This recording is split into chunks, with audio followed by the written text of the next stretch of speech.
Hey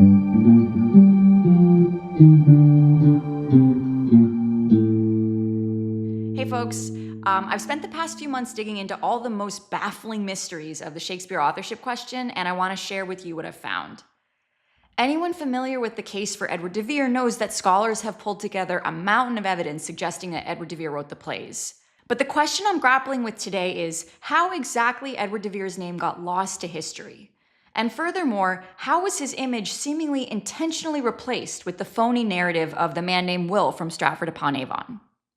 It's a weird, convoluted story that spans about 200 years. We're going from the Tudor era through the Jacobean, leading almost up to King George III in the American Revolution. This is the proverbial riddle, wrapped in a mystery, inside an enigma, with some conspiracies and a sex scandal thrown in, plus 400 years of playing telephone. I have some new discoveries that I'm really excited to share, but I'll also be recapping some of the coolest work that other scholars have done in recent years so you can get a complete picture of what we're talking about. We're getting into some pretty wild terrain, from cryptography to conspiracies. We're gonna deal with the occult, but I've done my best to really stick to the facts and give you some practical answers to some of the most controversial questions in this field. By the end of this video, you should know: what's the hidden joke in this notoriously wonky portrait of Shakespeare? What was Ben Jonson's secret motive for being buried vertically in Westminster Abbey? What types of encryption were Elizabethans really practicing, and how do they show up in these texts? What were the intentions of the powerful men who propped up the Stratford myth more than 100 years after Edward de Vere's death? And as an added bonus, how does this statue connect to George Washington? And why does Ben Jonson remind me of Professor Snape from Harry Potter? Buckle up. This is the 3 burials of Edward de Vere, how the real Shakespeare was erased and replaced.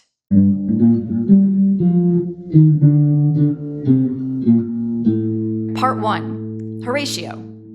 So as I mentioned before, we're focusing today less on the case for de Vere as Shakespeare and more on the cover-up. So for more on de Vere as Shakespeare, you can check out my other videos. But here we're going to be focusing more on the figures around de Vere, primarily Ben Jonson. Ben Jonson is a tough guy to get to know due to his lifelong obsession with secrecy.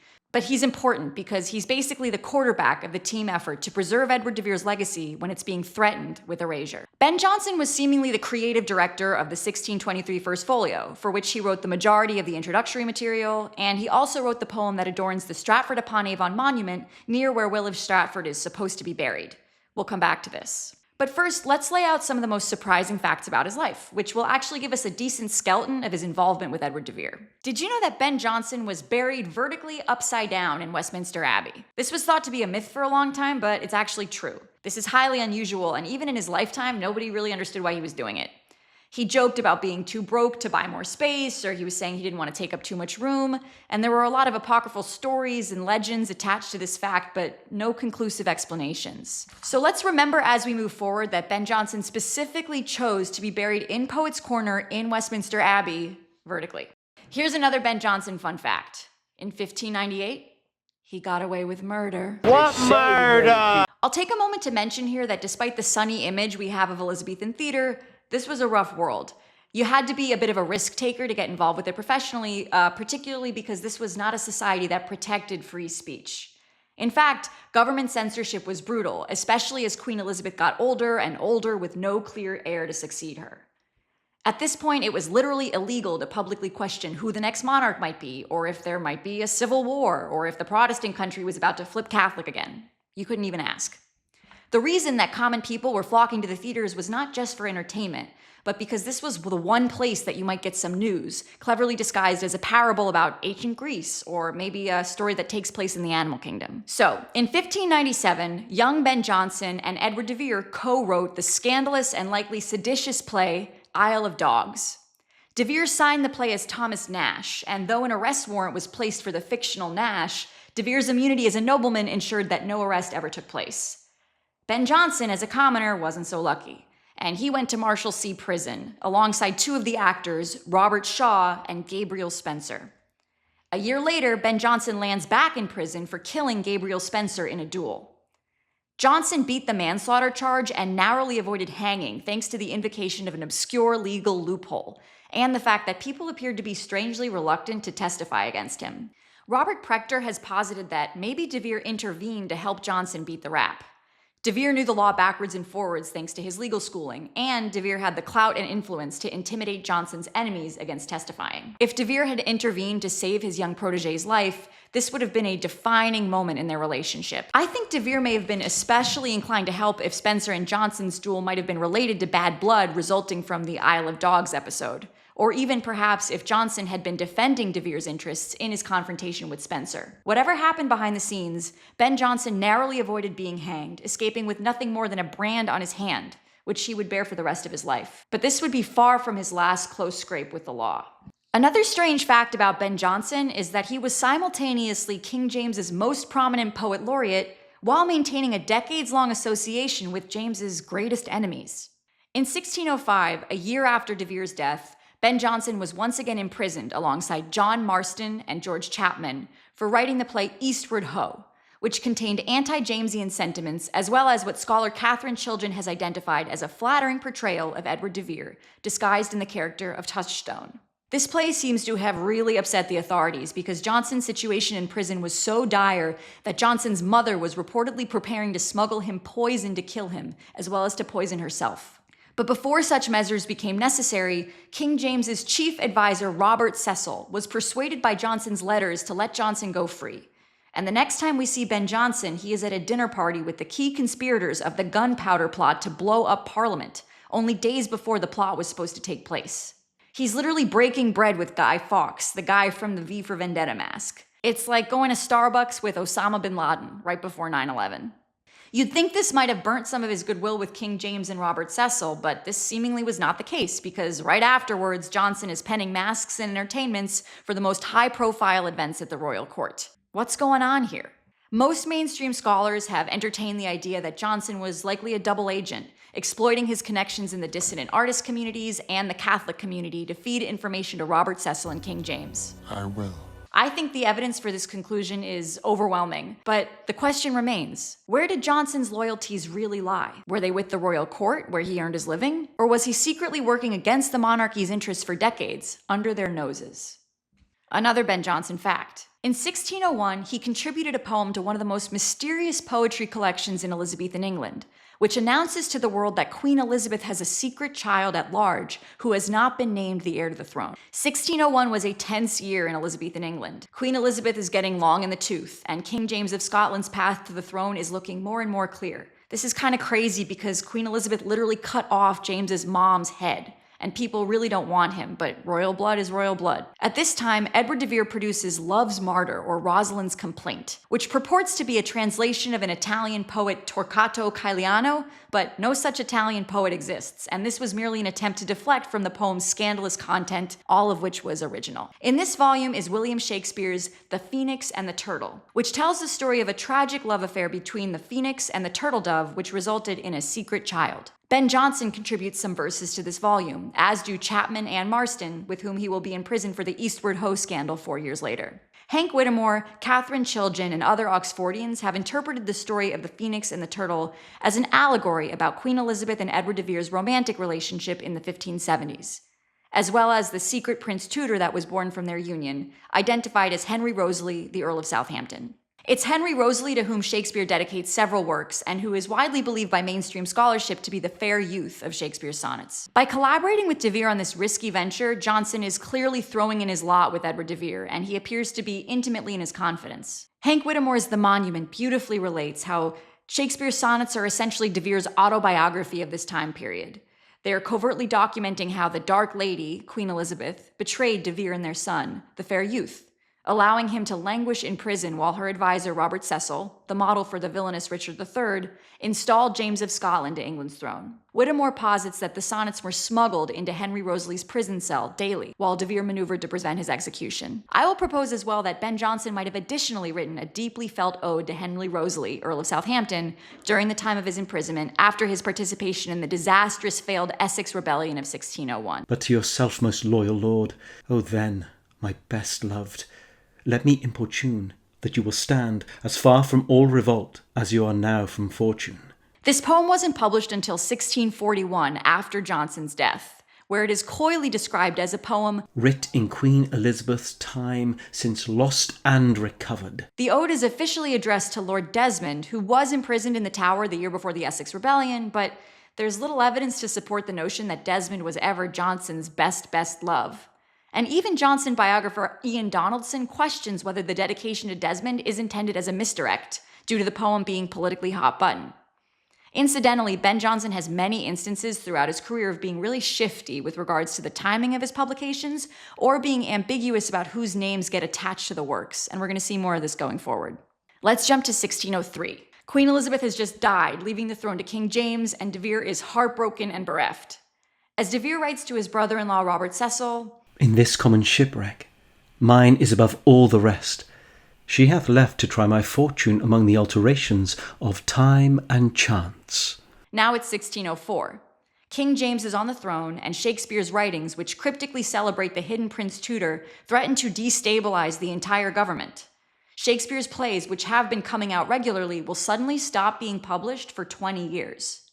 De Vere's health, finances, and reputation have never been in worse shape. De Vere's death at age 54 was chalked up to the plague, but he would have been at low risk of exposure in his countryside estate in Hackney, where he'd been editing his works in seclusion for years. He left no will, and there was no funeral. Suicide in Elizabethan England would have meant the forfeiture of all your assets to the state, a fate that de Vere had already suffered in his childhood as a ward of court. Is it possible that our Hamlet had suffered too much and decided not to be? The Elizabethan world was strangely silent when de Vere was buried in a church in Hackney, in a simple grave that his wife Elizabeth Trentham felt was significantly below his just deserts. And King James and his advisor Robert Cecil began a smear campaign to discredit de Vere on the public stage, escalating what has been remembered by history as poetomachia, or the War of the Poets. Webster and Dekker, who are hack writers in the government's employ, churn out hit pieces, attacking de Vere as the lascivious Earl in Westward Hoe. And as we've seen, Jonson punches back, teaming up quickly with Marston and Chapman to defend de Vere's name with Eastward Hoe, and he's arrested and threatened with torture for his trouble. When Webster and Dekker respond with Northward Hoe, Jonson doesn't retaliate, as by this point he's already cut a deal with Robert Cecil. But what is Jonson really up to? Jonson collaborates with Cecil in foiling the Gunpowder Plot and watches as his fellow Catholics are sent to their executions. But in the days that follow, he is tasked with finding a Catholic priest and delivering him to the government. Jonson is a resourceful man with many contacts in the Catholic underground, and yet he doesn't bring home the bacon. His letter to Robert Cecil is sheepishly apologetic. Whoops, Jonson hasn't managed to track the priest down. Naturally, he's anxious to convince Cecil that he gave it his best shot, saying, "May it please your lordship to understand that there hath been no want in me either of labour or sincerity in the discharge of this business." But maybe we should question his sincerity. Because soon after the Gunpowder Plot, Ben Jonson's got a new play out on the boards, 1605's Volpone or the Fox, widely considered to be a satire of the Machiavellian Robert Cecil himself. Cecil is mocked in poems as Volpone after his death, and the play is published in 1607 with a number of prefatory poems by Catholic recusants and political dissidents, alongside whom Jonson had been fined and tried. Many of these poems are signed by initials in the first print run, but they'll be signed with full names when they're published again after Robert Cecil's death. Clearly, the writers of the poems are balancing a desire to stand in support of Jonson's satire with the danger of being associated with his work.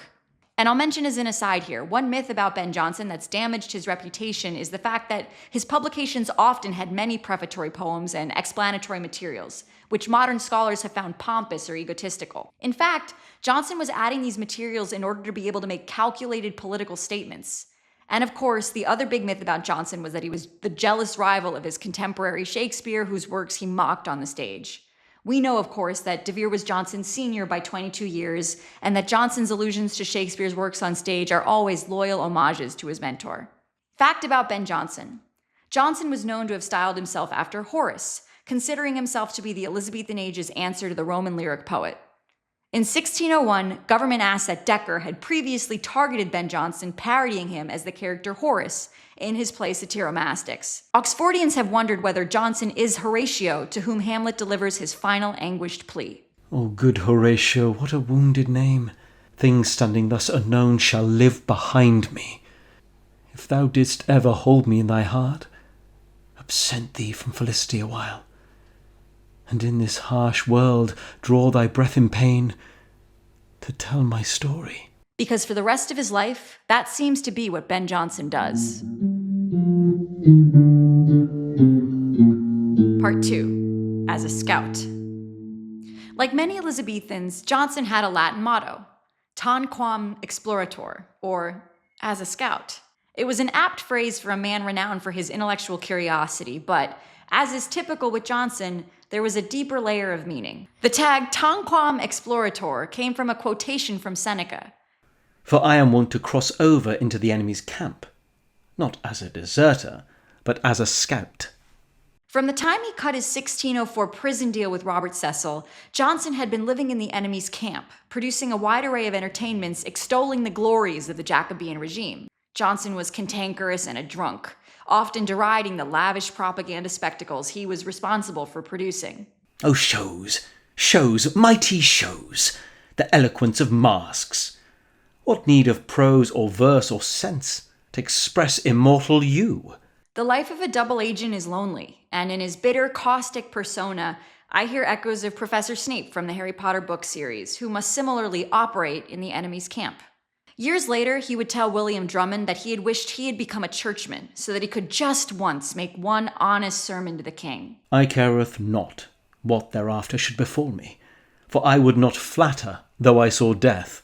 In 1609, Ben Jonson's most trusted publisher, Thomas Thorpe, publishes Shakespeare's Sonnets, spreading the story of how Prince Tudor was cast aside and remains at large. The sonnets are also prefaced with this mysterious dedication, which we will return to in a bit. And still Jonson played his part at court, and still he remained in favor. When Robert Cecil needed a competent writer for an event of state, Ben Jonson was his first call. Jonson even wrote 2 poems flattering Robert Cecil while Cecil remained in office. But after Cecil's death, Jonson republished the poems, back to back, as To Robert, Earl of Salisbury, and to the same upon the accession of the treasureship to him. But these 2 poems are followed then immediately by a new poem that seemed to express his true feelings. To My Muse begins, Away and leave me, thou thing most abhorred, that hast betrayed me to a worthless lord, made me commit most fierce idolatry to a great image through thy luxury. Jonson is careful not to state the name of this worthless lord, but by placing this poem after the previous 2, the reader is left with little doubt. Jonson spent years biding his time so that he might, like Horatio, tell Edward de Vere's story. After the daring 1609 publication of Shakespeare's sonnets, several years go by with no action. But the 1612 death of Robert Cecil might have signaled a change in the winds, and Jonson began to plot again. When we last left our friend Edward de Vere, he was pushing up daisies in a small church in Hackney. Or, more precisely, he was resting in this fairly unimpressive tomb, which his wife had complained was not fitting his degree. The censorship climate during the ascension of King James was so intense that he'd received no eulogies, as people feared getting on the wrong side of Robert Cecil's administration. England's greatest poet had been served a massive injustice, and it would seem that Ben Jonson and his Confederates were looking to correct that. This is Westminster Abbey, the magnificent cathedral that is the final resting place of all of Great Britain's greatest heroes.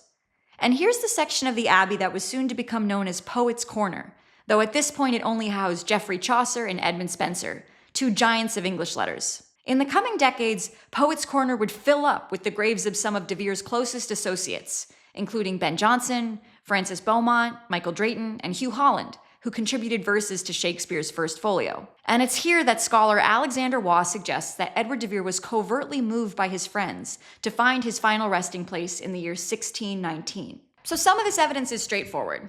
The next year, Oxford's first cousin, Percival Golding, records that Oxford was a man in mind and body, absolutely accomplished, with honourable endowments, who died at his house in Hackney in the month of June, anno 1604, and lieth buried at Westminster. But some of the evidence is a bit more cryptic. This is the church in Stratford-Upon-Avon where the country gentleman William Shakespeare was said to have been buried after his death in 1616. There are all kinds of extremely weird features of this burial site, and Waugh contends that it was designed in typical Johnsonian fashion, with a superficial layer that deflects suspicion and a deeper message for the initiated. Let's start with what's supposedly Shakespeare's grave, although to be clear, it doesn't say Shakespeare's name on it anywhere. A ground-penetrating radar scan in 2016 showed that it was only 3 feet deep and didn't find any evidence of human remains.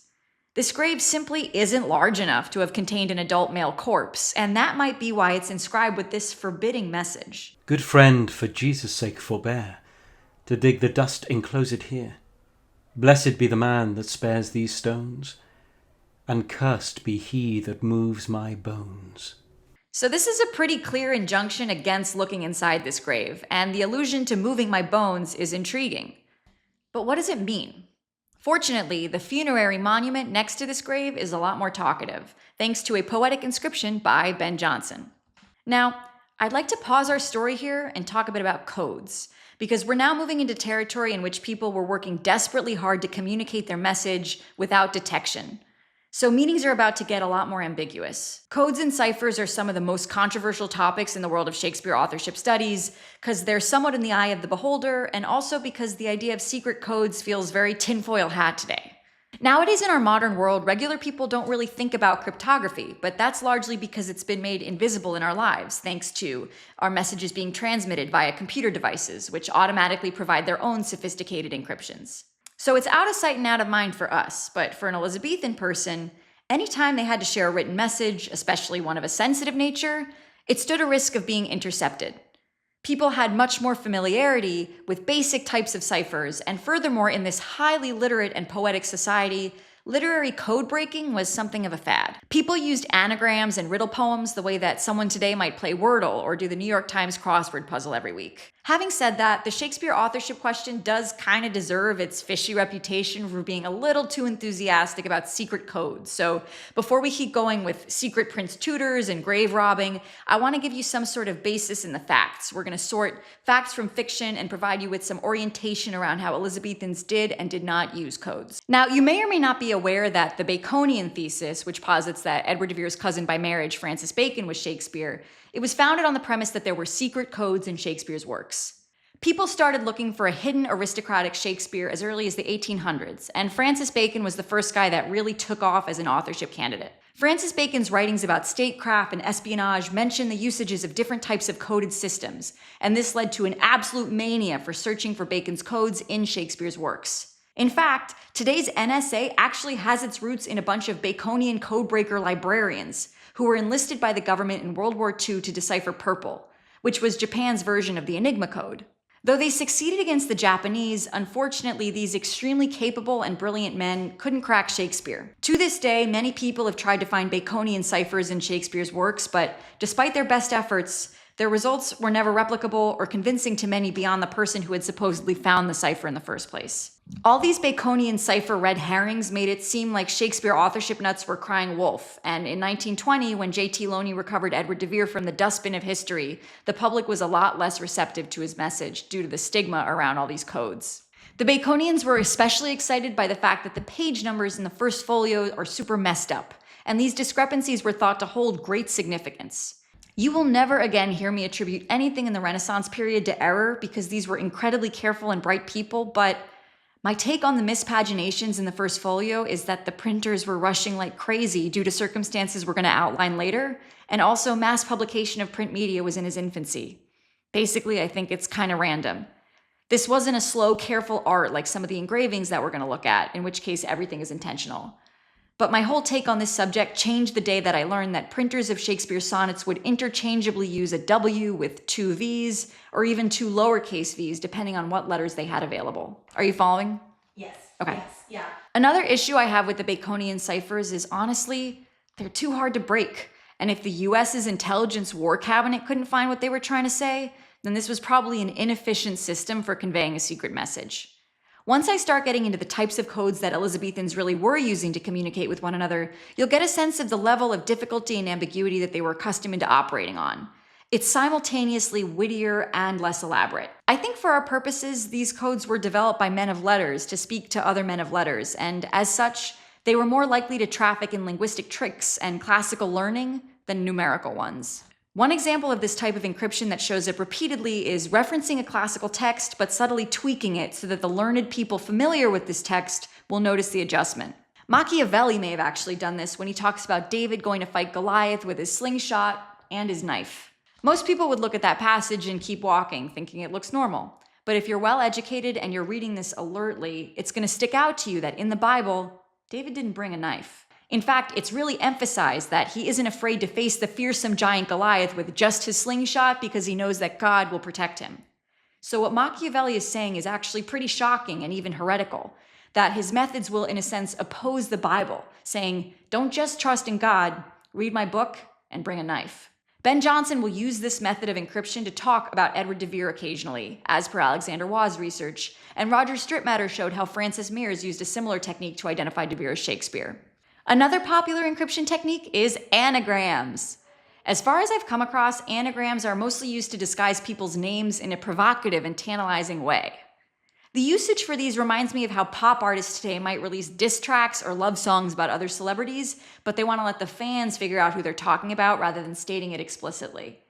For example, Robert Prechter identified that Edward de Vere's sonnet sequence, Emeric Dulphy, is actually based around an anagram. Emeric Dulphy shuffles out to Dame Lucifer, which would have referred to Queen Elizabeth, and that's a pretty juicy reveal. Emeric Dulphy sticks out as a weird enough name that people would have known it might contain a scandalous secret, and they'd be willing to play around with it until they landed on the right answer. So that's kind of how that game was played around court, and you can tell it's fairly simple. Another simple technique is double entendre, and that was also used for aristocratic poets to be coy about the fact that they had an eye on a cutie at court. We know today that Philip Sidney's most famous love poems were actually written for Lady Penelope Rich, who was married to the wealthy but unattractive Lord Rich.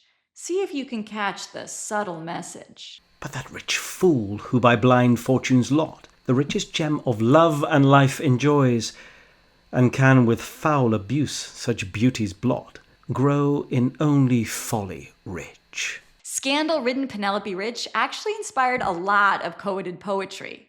This acrostic poem was written after she divorced Lord Rich and got together with her longtime lover, the Earl of Devonshire. The poem appears to be respectfully celebrating her new title as Countess of Devonshire, but look closer.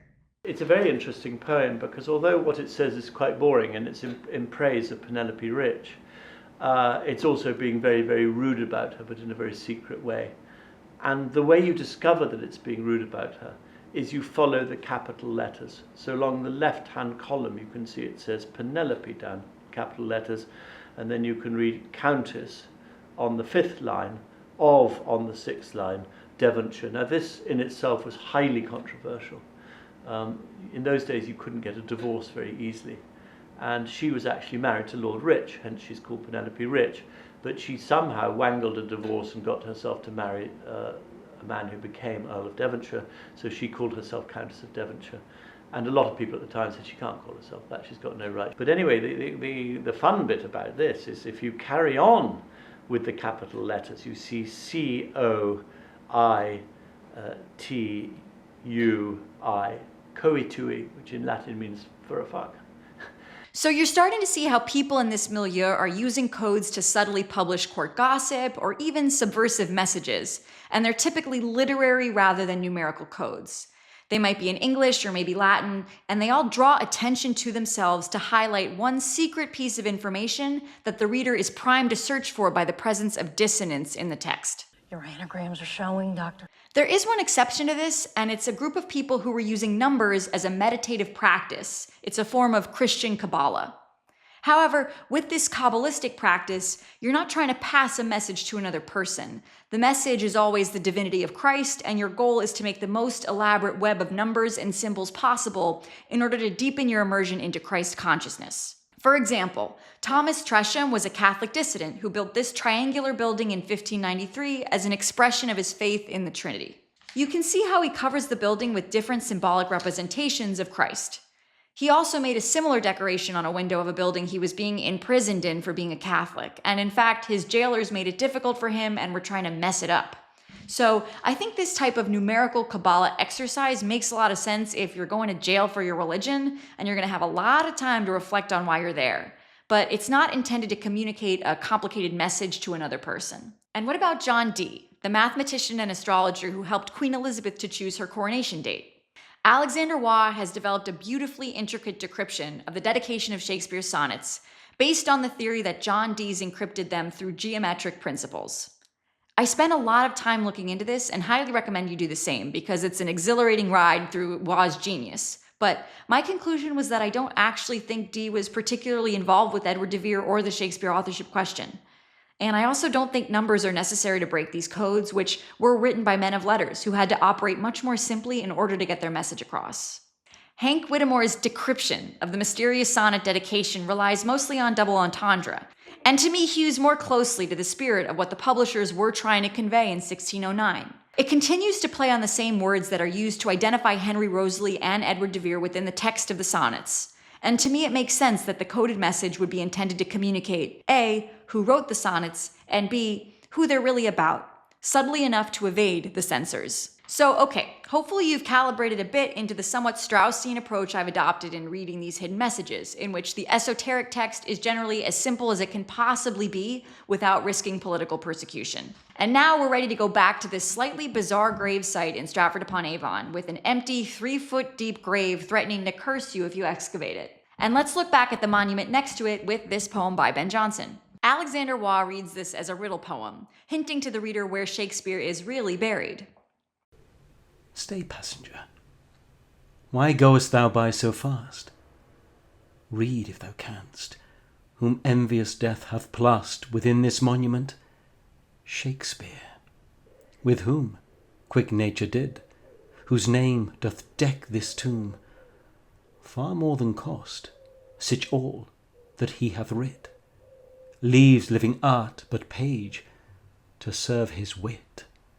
In the first line of the Latin, he identifies these as the three other poets who are in Poets' Corner in Westminster Abbey: Geoffrey Chaucer, Edmund Spenser, and Francis Beaumont, Beaumont having just died in 1616. And this tracks with two poems we have from that time period, one by Ben Jonson and one by William Bass, where they're kind of saying that they're in Poets' Corner and they're pushing around tombs, trying to make space for Edward de Vere. My Shakespeare, rise. I will not lodge thee by Chaucer or Spenser, or bid Beaumont lie a little further, to make thee a room. Thou art a monument without a tomb. Renowned Spenser, lie a thought more nigh to learned Chaucer, and rare Beaumont lie a little nearer Spenser, to make room for Shakespeare in your threefold, fourfold tomb. As a side note, 1616 is the year Will of Stratford is supposed to have died, although we know very little about his death, and it doesn't seem like his body is there in Stratford-Upon-Avon, so I would love to know more about where he ends up if anyone else wants to look into it. Waugh's done a really great job decrypting this riddle poem, and I think we can see that the encryption is literary, it's relying on clever wordplay and double entendre contained within a rhyming verse, which is very challenging to pull off, as well as there are these Latin scholarly allusions. And I think that's a good model in general for how Ben Jonson rolls as we move forward, because we see Ben Jonson making fun of a fad of posh young men who think they're being really clever, dabbling in all these encryptions. He writes a poem called The New Cry, making fun of them. To write in cipher, there found the sleight, with juice of lemons, onions, piss to write. So yeah, I think Jonson is looking down on these crude techniques like piss and onions, and he feels proud that his own methodology is subtler. I do think that there are more secrets here, and so I wanted to look into the second line of Latin text. Olympus stuck out to me as an interesting word that might also have an English equivalent, because Olympus isn't where you go when you die, it's actually more of a pantheon of living gods as well as the muses. And so I thought that perhaps Olympus could refer to Poets' Corner as a hall of fame. And I thought maybe Populi could in some way refer to this group of poets that rallies behind de Vere, although I haven't found a connection yet. And my editor, Linz, wondered if Terra in some way meant England, but that's as far as we've gotten, so I'd love to hear your thoughts. Also, I thought that the final line, leaves living art but page to serve his wit, could be another double entendre. Page meaning servant, as in, Edward de Vere's legacy was so impressive that he left all the living artists behind him to become servants to his wit in posterity. Okay, so we made it to the 1620s, and in the 15 years since de Vere's death, Ben Jonson has successfully published his sonnets and also moved him from his second-rate burial in Hackney to a worthy resting place in Westminster Abbey. And Jonson is feeling the stress from his work, and he's a raging alcoholic, but he's doing a pretty good job as Horatio under these circumstances. But he should not rest on his laurels, because we are approaching the Spanish marriage crisis, and Edward de Vere's youngest child, Henry de Vere, is in prison for standing up to King James in Parliament. And James's closest advisors are plotting to cut his head off. I'm not going to get too deep into this conflict, but in a nutshell, King James has run up spectacular debts, and he thinks that building an alliance with Catholic Spain can help bail him out. And he's appeasing these Spaniards who have literally infiltrated the English government and are undermining their interests from within. The Spanish ambassador Gondomar was responsible for convincing James to execute one of my favorite Elizabethans, Sir Walter Raleigh, because Raleigh was an English war hero against the Spanish, and the Spaniards found him threatening and wanted him out of the way. So James is wrongfully murdering an English hero in the hopes of appeasing the Spanish into bailing him out of his debts. It's pretty treasonous and frankly pretty nauseating. I really don't like King James. Right now, this same guy Gondomar now has his eye on executing Henry de Vere for the same reason. Here's a letter that Gondomar writes back to Spain. I told King James to arrest this man and put him in the Tower, in a narrow cell so that no one can speak to him. I have a strong desire to cut off his head, because he is an extremely malicious person and has followers. And he is a second-ranking earl in England, and he and his followers are committed. So we can see that de Vere's son is legitimately in great peril, and what's more is that the entire faction at court that's opposing James's agenda is basically a who's who of Edward de Vere's living friends and relatives. It's the Earls of Pembroke and Montgomery, both of whom were engaged to Edward de Vere's daughters, and Henry Wriothesley, the Earl of Southampton, and presumably more people behind the scenes. With the clock ticking for Henry de Vere in prison, in 1623 Ben Jonson rushes to make a strong statement that will oppose King James and rally support behind the English national identity now under threat from Spanish influence. Edward de Vere had been the leading voice of that bygone Elizabethan era, but his works had been suppressed for the past 2 decades. To publish Edward de Vere's works, with their many allusions to past government scandals as well as to the living Prince Tudor, would have been a treasonous action worthy of the death penalty. So Ben Jonson, the master of doublespeak and secrecy, devised a maneuver that would allow him to release de Vere's plays without explicitly challenging the government's legitimacy. It would require the creation of a false identity for the author, convincing enough that the plays would seem to most people to have been divorced from their original context. When he was alive, Edward de Vere had seemingly hired Will of Stratford as a frontman, similar to how an ancient Roman senator had hired a 20-year-old African slave named Terence to be the public face of his works. De Vere's wife's will had made a provision for the continued allowance for her dumb man, and John Davies of Hereford had written a poem calling Shakespeare our English Terence.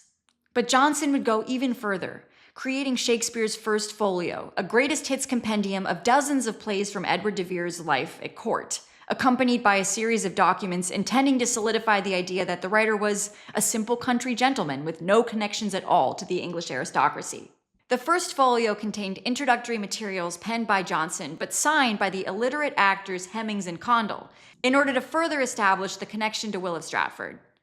However, the folio did not disguise that it had been paid for by the Earls of Pembroke and Montgomery, family by marriage to Edward de Vere, and the most outspoken opponents of James's administration and the Spanish marriage. Right around the time of the First Folio's publication, Jonson announced to the world that he'd suffered a desk fire, which had sadly destroyed much of the writing that he'd been working on. Oops. Gabriel Redi suggested that this desk fire might have in fact been for the purposes of destroying the evidence, namely the manuscripts of more than 30 contraband plays by Edward de Vere. But there's another key player who has been largely overlooked by history.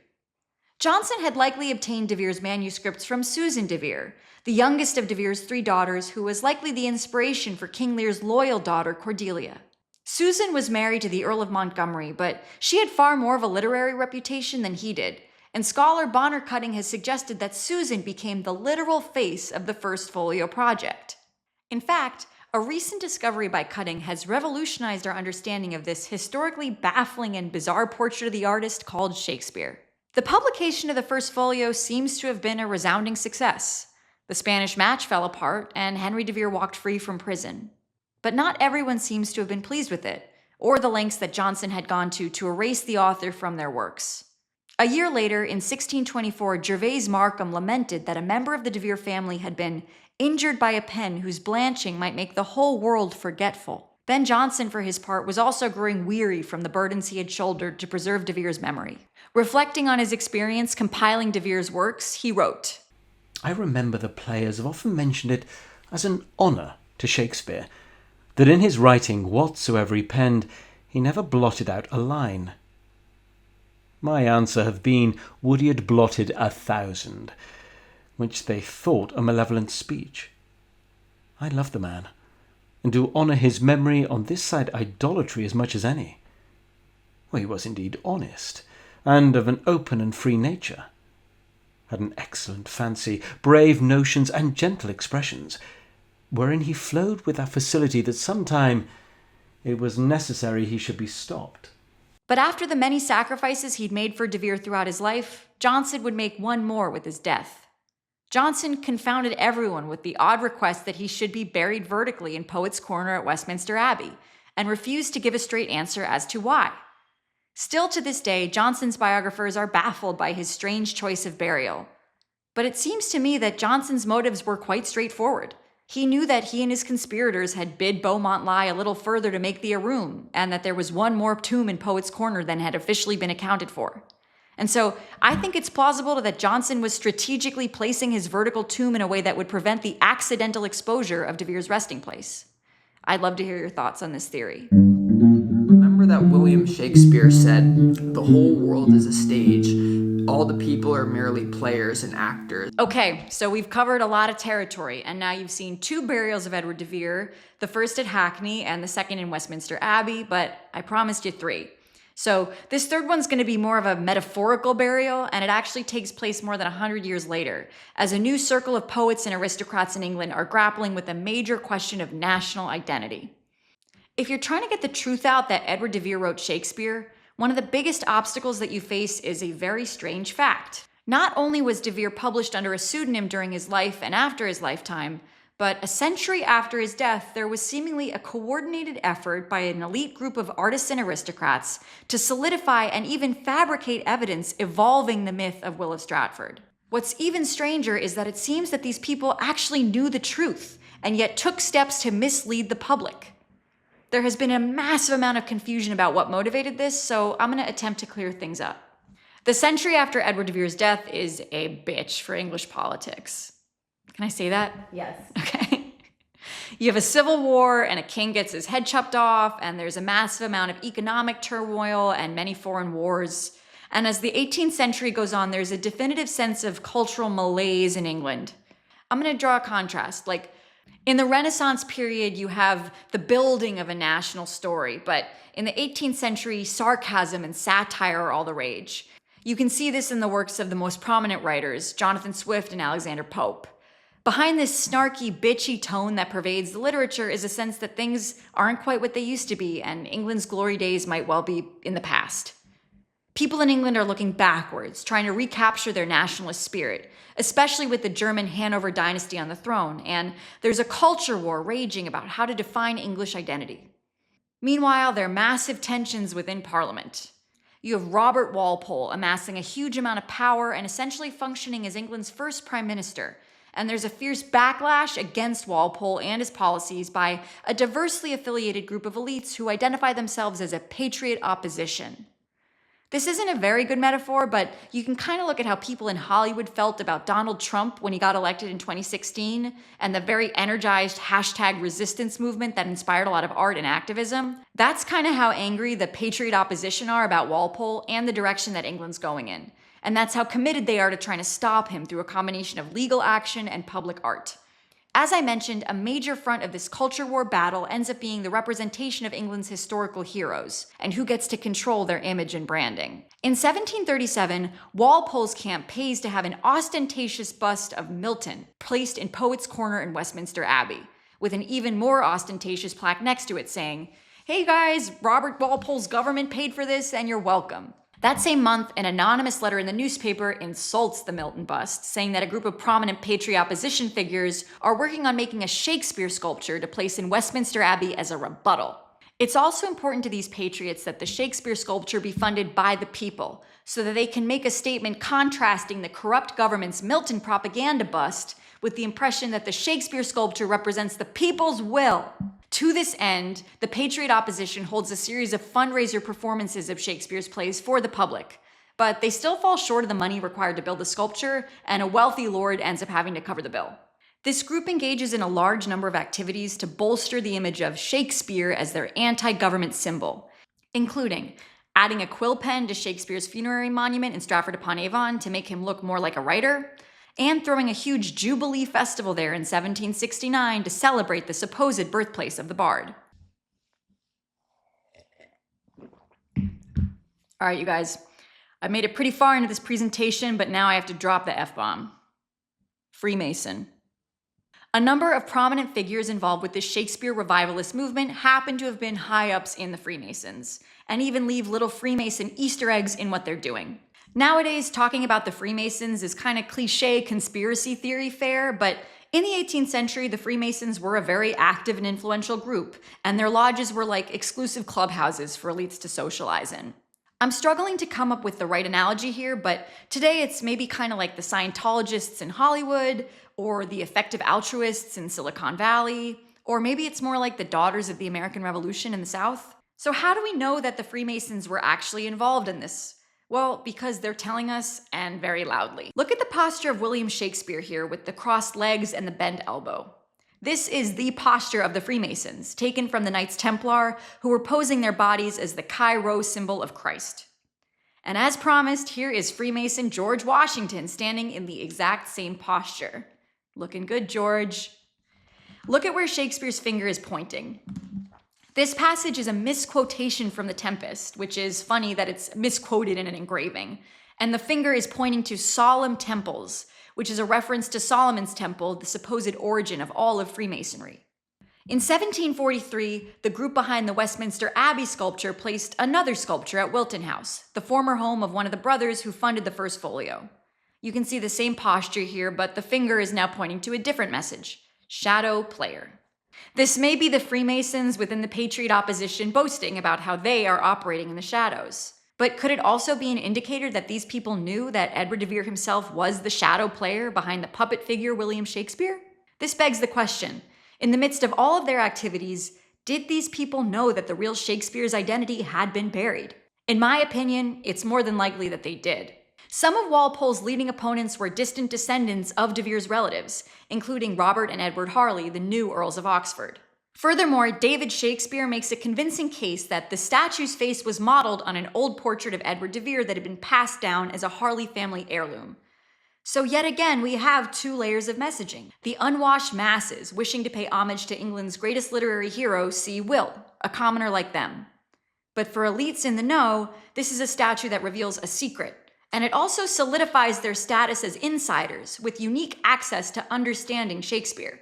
By the end of the 18th century, these elite men had built an entire phony cult around Will of Stratford. They published fake Shakespeare biographies, generated fake Shakespeare imagery, and even created fake Shakespeare rituals in Stratford-Upon-Avon. All of this succeeded in making Shakespeare an English national icon, while simultaneously driving the truth of the authorship question deeper into the shadows. Today, as the authorship debate rages on, Edward de Vere's advocates have had to work really hard to overcome the misinformation generated from this time period. It may not be my place to judge, but if I'm interpreting things correctly, I think these 18th century wits did Edward de Vere dirty. In their haste to create an icon for their political movement, they buried de Vere deeper in lies. And while I'm sure they thought that they were honoring de Vere by making him the face of their cause, frankly, I find it a little grotesque to see Edward de Vere transformed into a political cartoon. No. You have 40 years of the destruction of your colleagues to answer for. You've chosen to be, words fail me, an asshole. Edward de Vere's motto was Vero nihil verius, or nothing is truer than truth.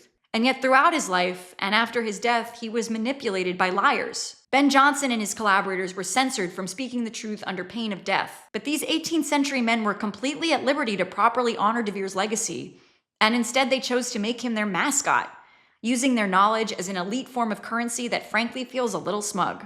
So that brings us to today. More than 400 years have passed since Edward de Vere's death, but he is still denied the legacy that he so richly deserves. In the years to come, I hope that the world can truly recognize this amazing man who faced so many trials in life, but who will always represent the pinnacle of what humans can achieve.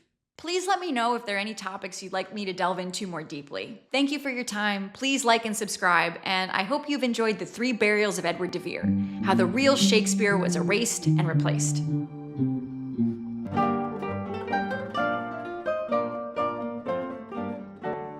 Oh, shows, mighty shows, the eloquence of masks. Thank you to these scholars and any that I have failed to mention for their incredible research.